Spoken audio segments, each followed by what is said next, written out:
विद्यार्थ्यांनो, आज आपण इयत्ता 12वी पाली या विषयातील कविता शिलानिशंसा, दुसरी कविता आहे शिलानिशंसा, ही आपण आज अभ्यासणार आहोत.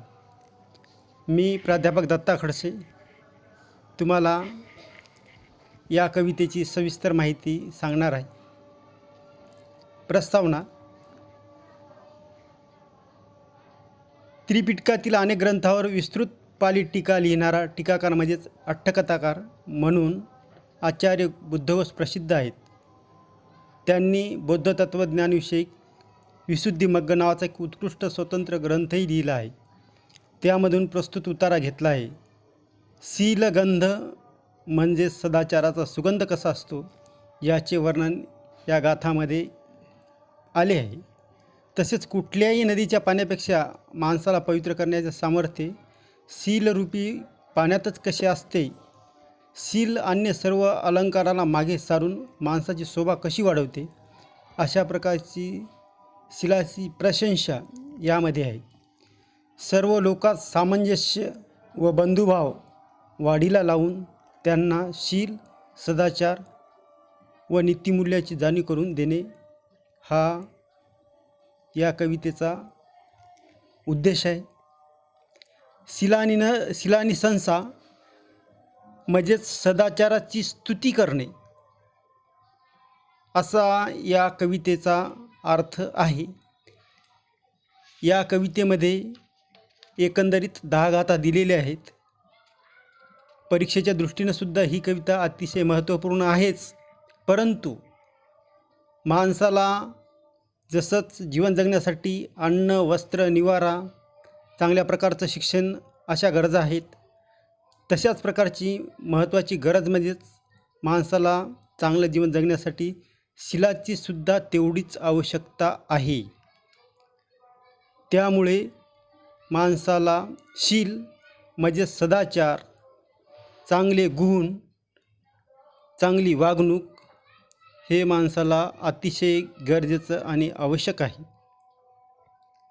तर विद्यार्थ्यांनो, तुम्हाला मी प्रथमतः पालीमधूनही सांगणार आहे, नंतर त्याचं मराठी ट्रान्सलेटसुद्धा सांगणार आहे, त्याचा व्यवस्थित अर्थसुद्धा सांगणार आहे. ते तुम्ही व्यवस्थित समजून घ्यावं.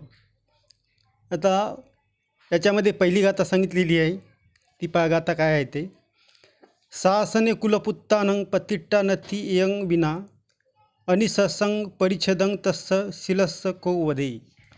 पहा, यामध्ये काय सांगितलेलं आहे की ज्या शिलाशिवाय बुद्ध शासनातील कुलपुत्रांनाही प्रतिष्ठा प्राप्त होत नाही, त्या शिलाचे महत्त्व आणि मर्यादा कोण सांगू शकतो?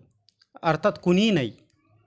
याचाच अर्थ शील हे अतिशय महत्त्वाचं आहे आणि शिलाशिवाय कोणत्याही माणसाला प्रतिष्ठा, मानसन्मान प्राप्त होत नाही.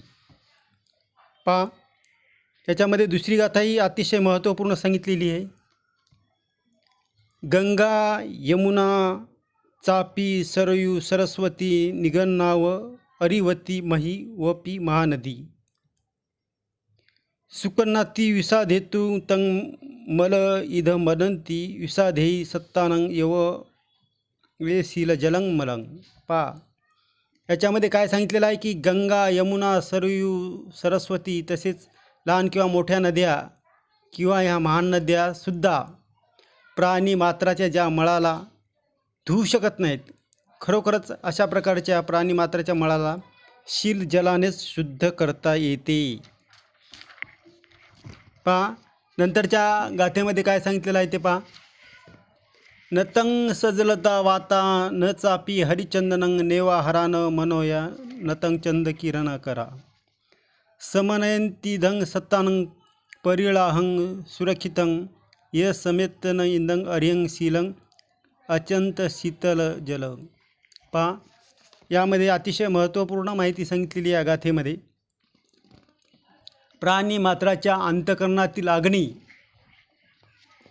राग, द्वेष, मोह हे जल अशा थंड वाऱ्याने किंवा चंद्राने किंवा हारमणी तसेच चंद्राच्या शीतल चांदण्यानेही सुद्धा शांत होत नाही, तर त्याला अत्यंत अशा शीतल अशा शील जलानेच किंवा आर्यशिलानेच शांत होते. पहा, नंतरच्या गाथेमध्ये काय महत्त्वपूर्ण माहिती सांगितलेली आहे ते. नंतरची गाथा आहे, शीलगंध समो गंधो कुत्तो नाम भविष्यती यो समंग अनुवातेच पटिवातेच वायती. याचा अर्थ असा आहे मराठीमध्ये, शिलाच्या सुगंधासारखा दुसरा कोणताच सुगंध नाही, जो वाऱ्याच्या दिशेने तर वाहतोच, परंतु वाऱ्याच्या विरुद्ध दिशेने सुद्धा वाहतो, सर्वीकडे समान रूपाने एकसारखा पसरतो. म्हणूनच शिलाचा सुगंध हा सर्वात श्रेष्ठ सुगंध आहे, असं या गाथेमध्ये सांगितलेलं आहे.